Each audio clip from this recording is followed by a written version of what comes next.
Salty Radio. Welcome, everyone. This is 5RoundMMA. My name is Alex Myers. Alongside is my co-host, Albert Cita. On the phone, we have Guillermo Cita, who's dealing with some hurricane damage, right, Guillermo? Hurricane Irma who? Hurricane Irma who? Yeah, now we have Hey, I'm messing with you guys, man. That is destruction, man. He's not pretty serious. And then Hurricane Maria is on her way. So, God, please divert away from Florida. Yeah. So, wow. Well, what happened with Jose? Hurricane Jose. Jose's lost in the Atlantic, dude. So actually, believe it or not, Jose has the ability to push Maria off from Florida. But you know what's funny is that they're both Hispanic name hurricanes with all this Donald Trump stuff. So they push away from Maria.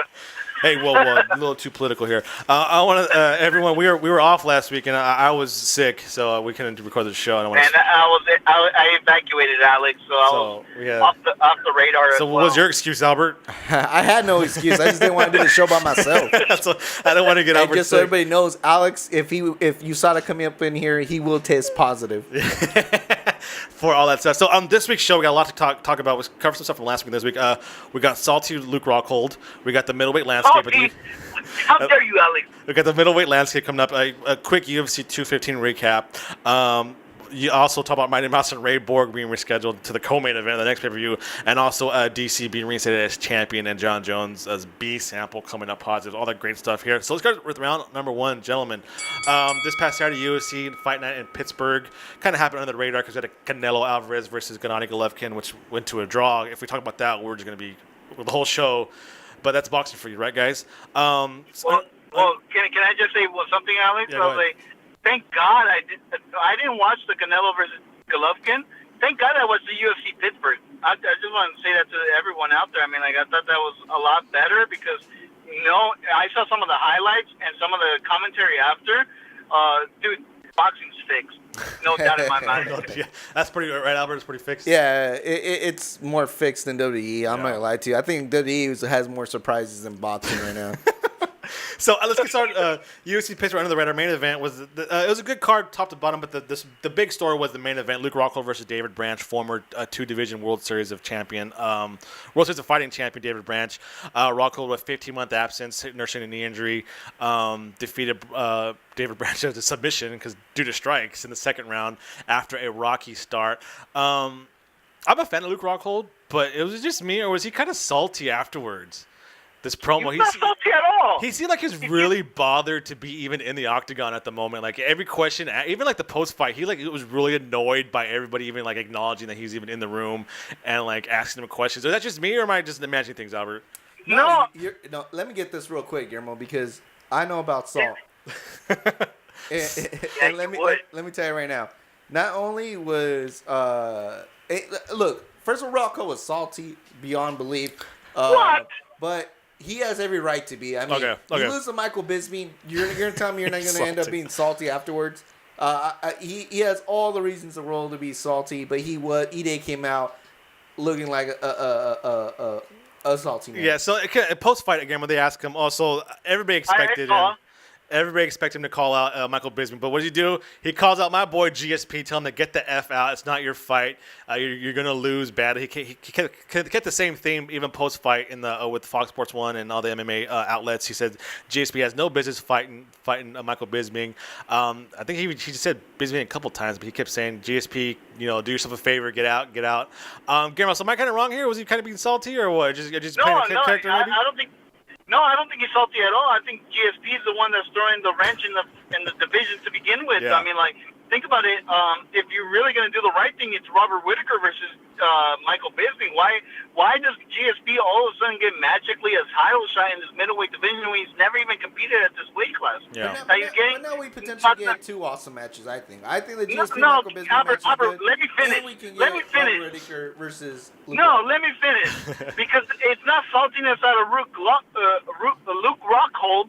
The thing is, he is the previous title holder. He never got his rematch. Everybody knows that they get at least a rematch unless it's so one-sided. I mean, I feel bad for Matt Serra. He never got a rematch after getting knocked out. But, I mean, Luke Rockhold is a legitimate contender. Even Chris Weidman, didn't he get a freaking rematch after losing? No, he didn't. Anderson Silva got a rematch.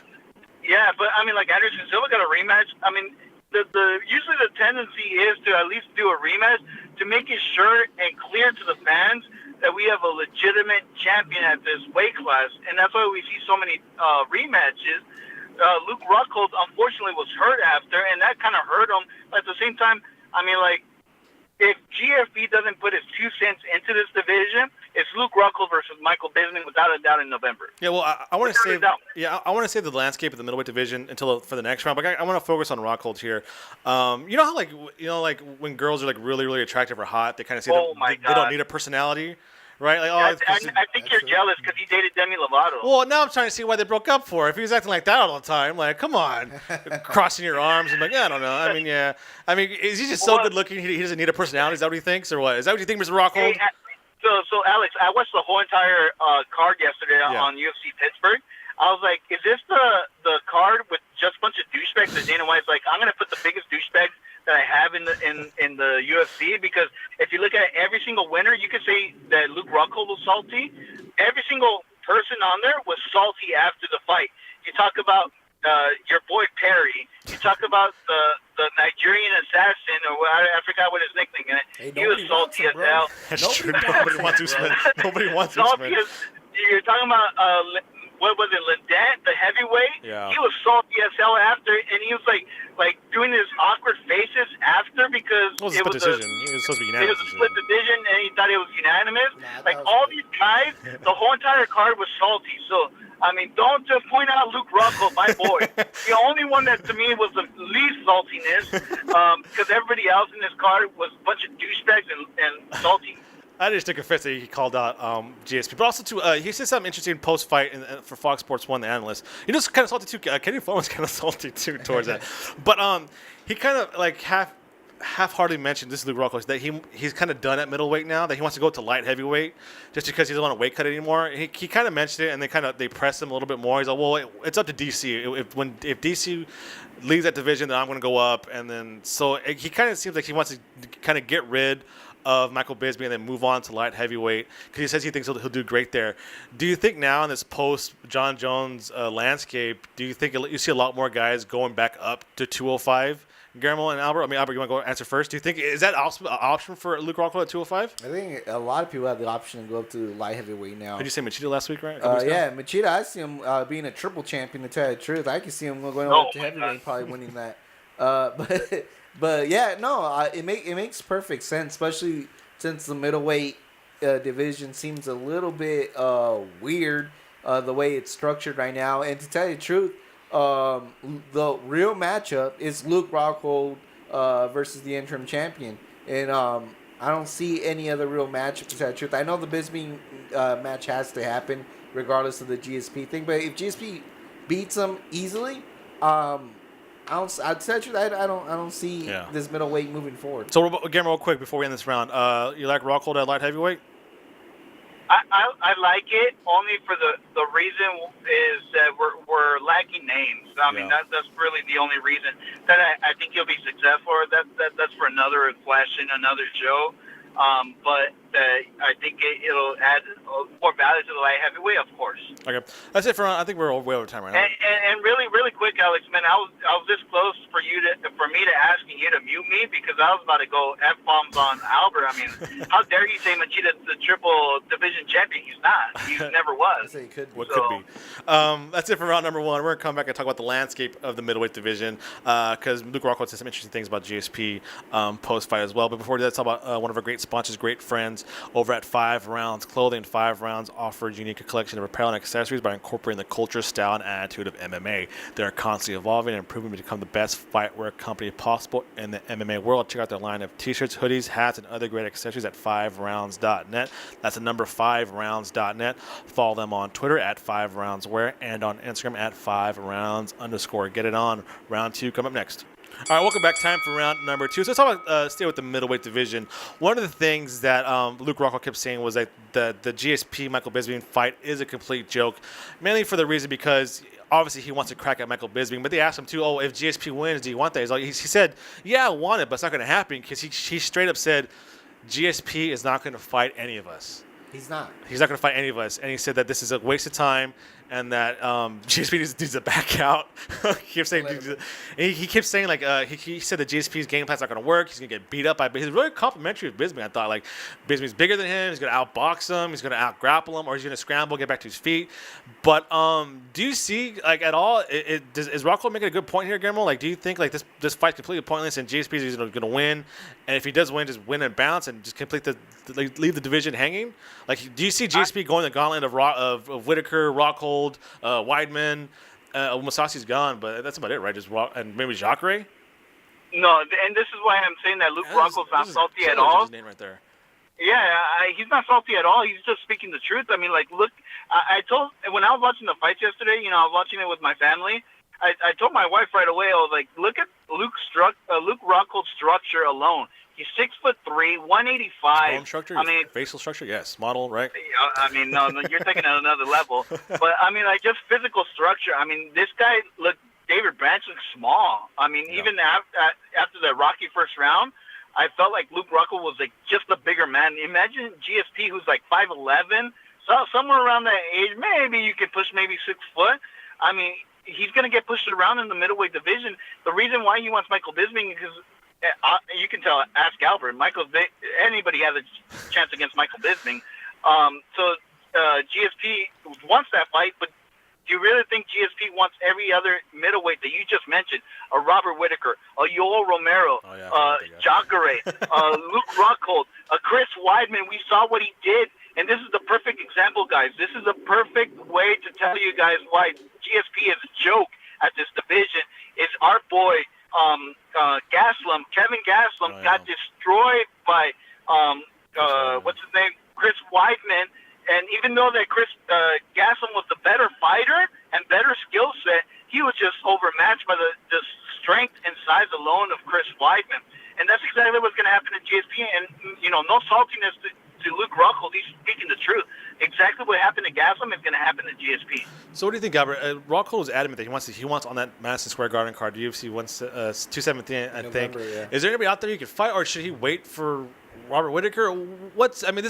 Guillermo said he's a former champion. He's probably no more contender, minus the interim title. So what does he do? Does he bully his way into the Bisping GSP fight, or what? Nah, I think he just gets himself booked for the card. I think that'd be the against safe who? Do you think? I don't know who. Honestly, as long as it's the top 5, it makes sense. Yeah. It keeps him relevant. It also leads up to either him fighting for the interim or whoever wins. But don't get it wrong. GSP is gonna win and not gonna defend that middleweight belt. Yeah, that's kind of consensus, right? There's 2 real crucial matchups on Bisping's record that I think proves that GSP wins it, and that's against Tim Kennedy and Chael Sonnen, where both of the guys use their ground game to defeat Michael Bisping. And let's keep it real, GSP's ground game is superb. Yeah. Even if you want to do the stand-up match, GSP's jab hasn't went anywhere. Yeah. Well, I got some insider information, guys. I saw Michael Bisping at the UFC Hall of Fame this year, where they inducted Uriah Faber. Oh yeah. I saw him at the restaurant. This guy doesn't want nothing of the fight game anymore. That's why he got lucky taking that Luke Rockhold fight, and he got the championship out of it when Luke Rockhold, discredited him altogether. But I saw him. He's so casual. He's so into his gig, his UFC Tonight gig. He's ordering coffee and he's drinking it with his pinky out. Like, this guy's a joke. He's done. Oh man, don't bring that up, Alex. That has nothing to do with it. He's also doing a lot more movies now too, right? Well, I think the fight game alone is just too much. Right now, the middleweight division is the deepest it's ever been. For this guy to actually take the middleweight division seriously, he would have already fought Robert Whitaker. He would have already fought Jacare. No, he went the route of Dan Henderson, and now GSP. I mean, this guy's just trying to lengthen his title reign because he doesn't want none of these killers in that division. I'm sure like there's a Game of Thrones reference here too, but the true King Musashi is gone, right? Yeah. So now we're just kind of God. True threat. So now we're just kind of waiting for Robert Whittaker to kind of take the throne, or what? Is that So what we're hot, doing here? right? When he gets healthy? So hot, Albert. Still hot. That's it for round number 2. We're going to come back and talk about a UFC 215 since we were out last week. Talk about Amanda Nunes and some other great other things on there too. Before we talk about Mobilitas Mobility Tools, the best mobility tools on the planet. Durable, portable, manufactured release products designed with more grip to help you improve performance and recover faster. Visit yourjointshouldn'thurt.com for more information to shop all their great lines of products. They're also on Instagram at Mobilitas, like I'm on Facebook, and visit youtube.com/yourjointshouldn'thurt for great tutorials on how to stay healthy and get the best workout possible. Round 3 coming up next. Welcome back. Time for number 3. We're going to go back and talk about UFC 215 since we were off last week. Are we in the Amanda Nunes era now? Because Hell yeah. Nope. I mean, Negative. it seems It's like it's a dynasty, bro. yeah, I guess because like now obviously she defeated Valentina Shevchenko via split decision. Kind of controversial. People saying that maybe Controversial? What? well, it wasn't unanimous. People online were saying it could have gone either way. Maybe Valentina maybe edged her out a little bit, or a last minute takedown kind of sealed it for Nunes. But what I thought kind of funny now is Valentina was kind of very adamant about the scoring system. But then like there's also rumors that she's going to go drop down to 125 now. And it kind of let me think like who's left at 135 for Nunes to face. I mean, Holly Holm, I guess, is kind of back, I guess, but she's kind of fluctuating between 135, 145. There's always room for the Cyborg fight. Miesha Tate's retired. Shevchenko is going to go down to 125 if the rumors are true. So should we get used to Nunes being the champion here? I mean, no. Hell We yeah. got my girl Julia Pena. Okay. Pena's still there. My girl Kat Zingano. Okay. Is still, Thank you is for. still a Okay, that's contender. what I needed. I needed No- her names No here. chances. Even though Sir No McMahon chances. lost, I think Sir McMahon is still up there. And also the lady that defeated Sir McMahon is a beast, and Ashley Evans Smith, in which I think can also be Nunes. Yeah. Well, didn't she lose Seven Smith against Sarah Moras? Yeah. Alex, I think you bring up great topics on this show because I got some insider information here. Okay. Because we saw Amanda Nunes at Animal Kingdom here in Orlando City, Disney World. And, I mean, the reason why she's going to be a dynasty here in that weight class and be champion for a very long time is she goes to Animal Kingdom, bro. And she goes straight to the safari. She skips everything else. We follow her. She goes straight to the lions. That So, hurricane I mean, was like- tripping, bruh. So, I mean, like, and I just feel like, given the controversy, supposedly, I still think Amanda Nunes, just the power she possesses physically, there's nobody in that weight class that can ever, like, stand up with her. The only thing you can ever do to Amanda Nunes is try to fatigue her to go 5 rounds, which was Shevchenko's original game plan for that fight, if you listen to a lot of the post-fight. And I just don't think all these other girls have that stand-up ability that Shevchenko had. Or I'm probably butchering her name to begin with. But I think she, besides Holly Holm, which other girls can you really think about that have that stand-up to stand up with Amanda Nunes? Stand up. But what about the ground game that Julia Pena can put on her? And let's not forget that Kat Zingano has a win over the champion because she was smart enough to take her down and outstrike her there. Well, I was gonna say because if they're able to take her down originally, but you know, if the fight starts off standing up, Albert. And if Amanda Nunes can get those shots off in the very beginning, it's game over. I mean, we saw that with Ronda Rousey. We saw from Valentino that you can isolate that. Mm. Well, but again, I said Shevchenko has great stand-up. Holly Holm has great stand-up. If these guys can weather the storm and tire her out, of course it could be Amanda Nunes. That's the game plan is Amanda Nunes conditioning. Okay. That's her weakness. Okay, well, we'll see. I mean, Rafael dos Anjos is 2-0 in welterweight division. Legit there for the title, or just kind of trading water here? Who? Welterweight. Rafael dos Anjos, RDA. He used to be the champion. I was going to say he should. Well, no, I was just going to say the only reason I said that is because what's his name? Perry called his ass out. So. Albert. I think he still has a lot to climb here. I mean, you have to be. I think, to tell you the truth, he has to go through Damian Maia. Yeah. You beat Damian Maia, then I'll start talking about time contender. I don't even want to see that Robbie Lawler matchup or the rematch with Donald Cerrone. Real quick, What's funny is somebody called out Robbie Lawler last night too. I think it was Perry. Perry called him out too. No. It was Anthony something. Or somebody called him. Sorry. Henry Cejudo. Has he reinvented himself? You smell. Oh, yeah. But Henry Cejudo. I'll do that guy's. Oh my gosh. Did he reinvent himself or what? It's Conor McGregor 2.0. The guy literally looked like McGregor out there. It was such a beautiful stand-up. What a joke. You're a joke, Albert. Didn't you see how he got outclassed by Demetrious Johnson?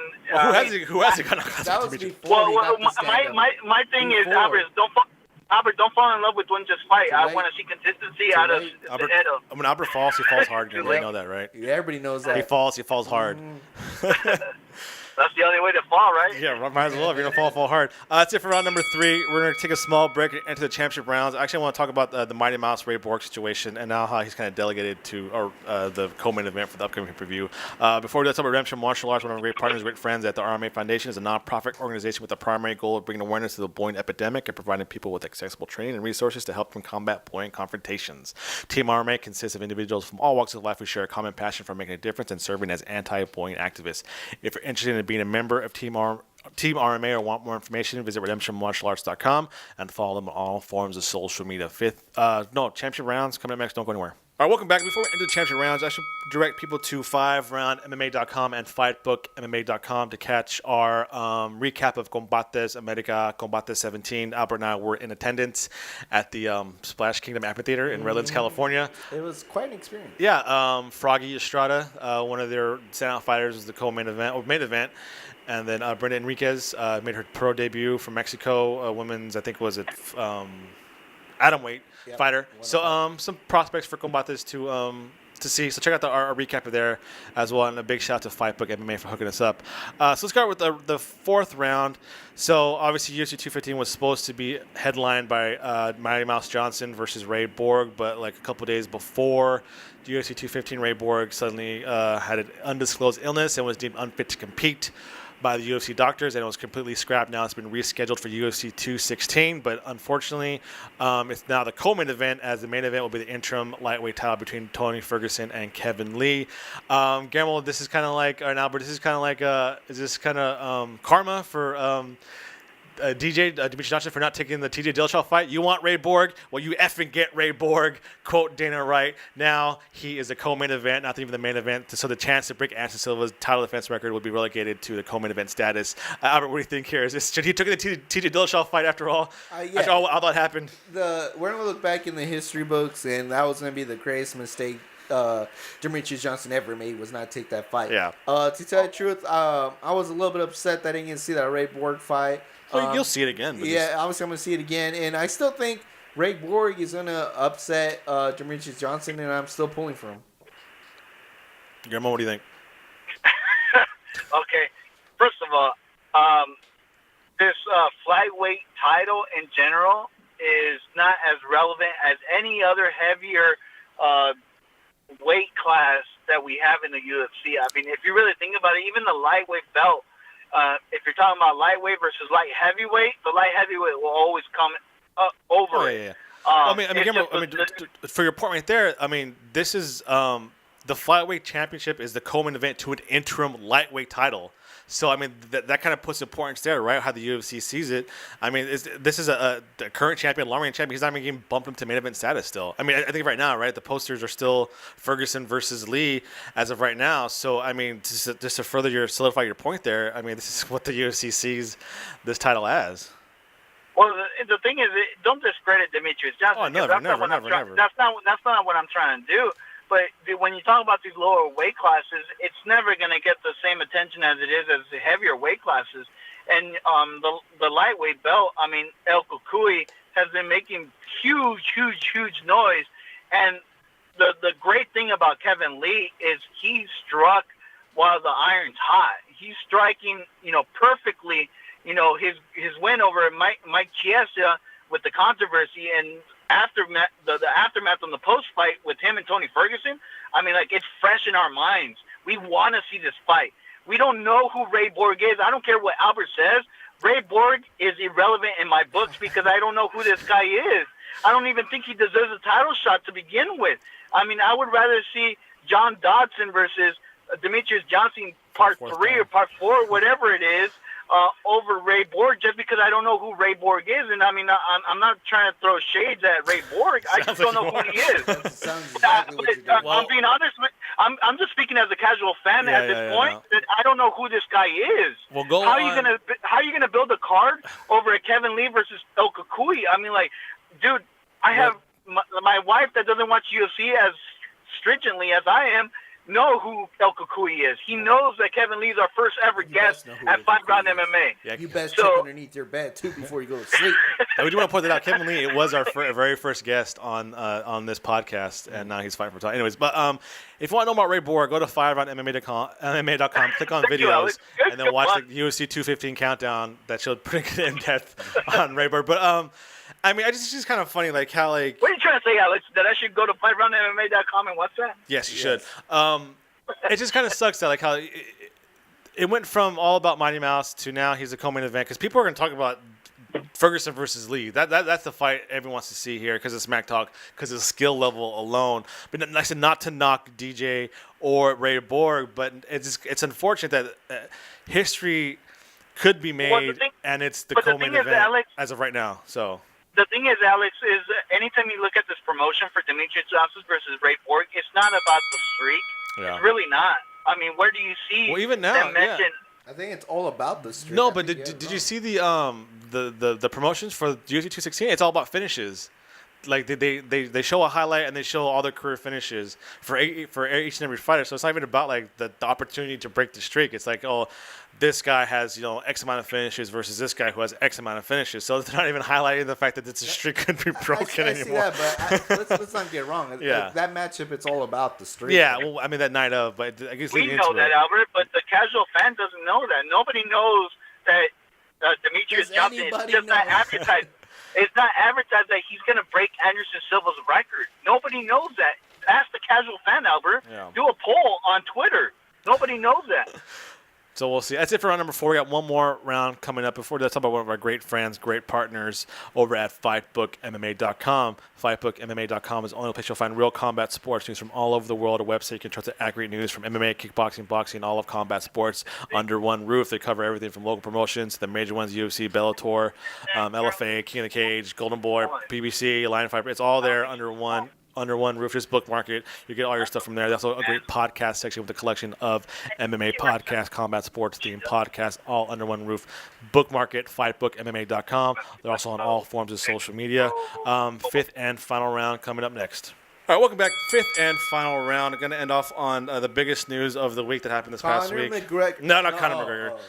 Not Brock Lesnar. John Jones's B sample from his UFC 214 blood test came back positive for the exact same steroids his A sample test came back for. And Daniel Cormier has been reinstated as light heavyweight champion of the UFC.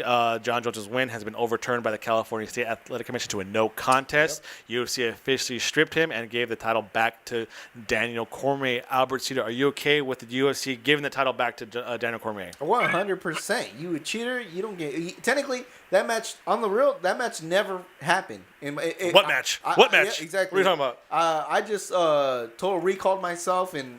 That thing never happened, and there's no way I'm ever even going to bring that matchup up again. In a sport, okay, I think it's one thing that you get caught and stuff like that in baseball and stuff like that, where the only thing you're injuring is the bat and the ball. Mm-hmm. When it comes to combat sport, man, it should be in borderline assault because you're actually harming another individual, and for you to cheat in that manner. Is a dangerous thing to play with.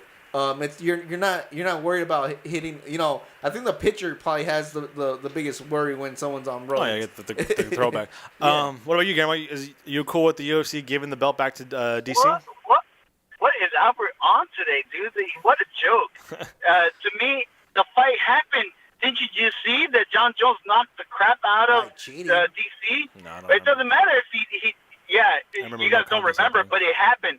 It's like no contest in the record. But if I got a baseball bat, went in there with an MMA fighter, and I knocked him out with my bat, like, am I going to get credit for that? I'm just. Well, the fight took place. The fight took place, Albert. Exactly. Regardless, here's the thing, Albert. If you look at it, let's look at other things that in the same situation. UFC versus Texas. You're going to tell me that Vince Young didn't and Texas didn't beat the UFC in the Rose Bowl that 1 year. And that's why they got paid back the other night. No, it wasn't Reggie Bush, right? They took away his it's because of Reggie Bush, right? Yeah. But the whole thing that the record says that we never lost to Texas. Bull crap. And it's on every damn highlight. Every highlight's going to show John Jones knocking the crap out of DC. I agree with the cheating, though, bro. But I agree. But does the no contest still exist? I am 100% with that. But does DC really deserve the belt? I'm actually leaning towards no. He lost. Whether you want to admit it or not, he lost. It's vacant. To me, it's vacant. There was no clear winner, whether John Jones cheated or not. The fight took place. The belt should be vacant. Let DC earn it instead of just handing it to him. It's like, okay, so, wow, this guy weighed in a little bit over on the weight, but the fight still happened. I want the belt. It's like, no, man. So it should. So if it was predetermined beforehand, though. Put it in a different perspective. Let's say John Bones Jones would have blasted DC under the belt. The ref didn't see, and that caused the finish.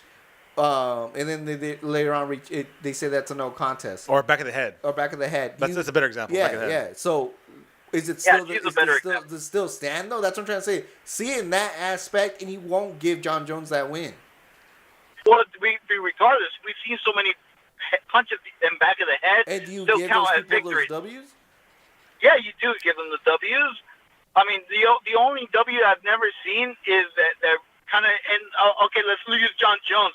His loss to Matt Hamill. No, that's a loss.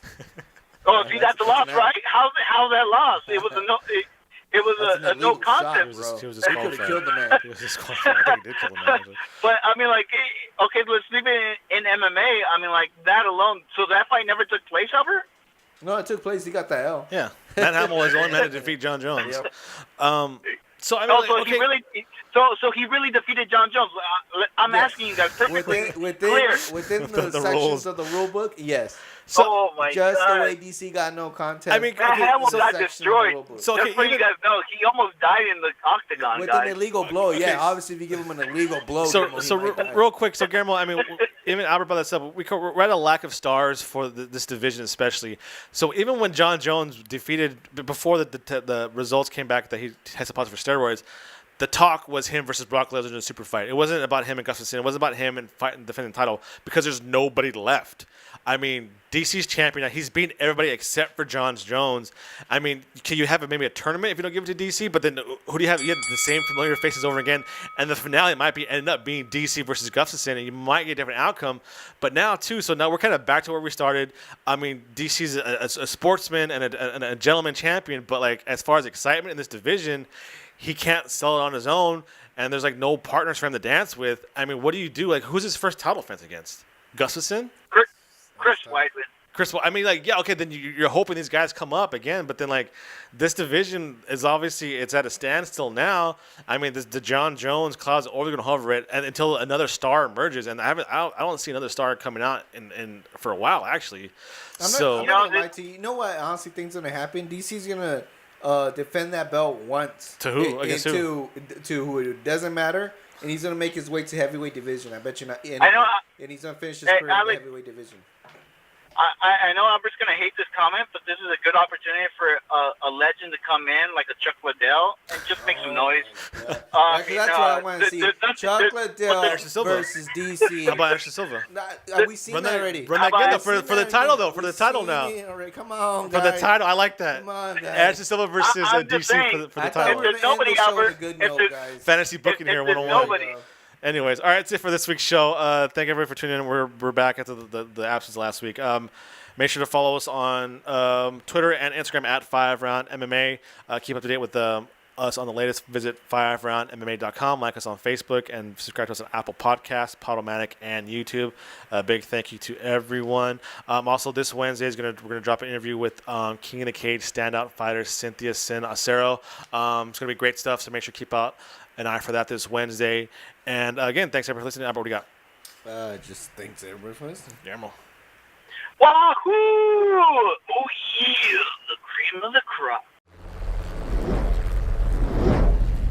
You are now listening to Afro Mighty Radio.